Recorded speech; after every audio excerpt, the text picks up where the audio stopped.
جب ایسی وبا آ جائے اور وہ عذاب بن جائے تو اس کے اندر روحانی اسباب کو اور اپنے اخلاقی اسباب کو بھی دیکھنا چاہیے کہ کیا کیا شر ہم سے ہوئے ہیں۔ تو جب بے حیائی بہت بڑھ جاتی ہے، اللہ کی نافرمانی بہت بڑھ جاتی ہے، دوسروں کے ساتھ ظلم اور ناانصافی بہت بڑھ جاتی ہے، حق تلفیاں جس معاشرے میں، اب یہ عالمی معاشرے میں یہ کچھ ہو رہا ہے، ہر طاقتور کمزور کو کھا رہا ہے، ہر طاقتور ظالم ہے، کمزور مظلوم ہے، ہر سطح پہ، انفرادی سطح، اجتماعی، قومی اور بین الاقوامی سطح پہ یہ جرائم عام ہیں۔ تو جب اللہ کی نافرمانی ہونے لگے، ظلم ہونے لگے، حق تلفی ہونے لگے، زیادتی ہونے لگے تو عذاب آتے ہیں انہی وباؤں کی شکل میں۔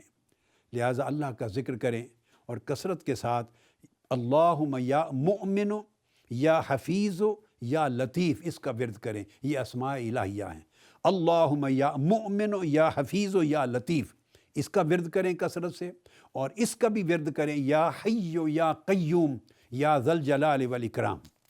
تو اللہ پاک کے ان اسماء کے ورد سے برکت ہوگی اور یہ پریشانی دور ہوگی۔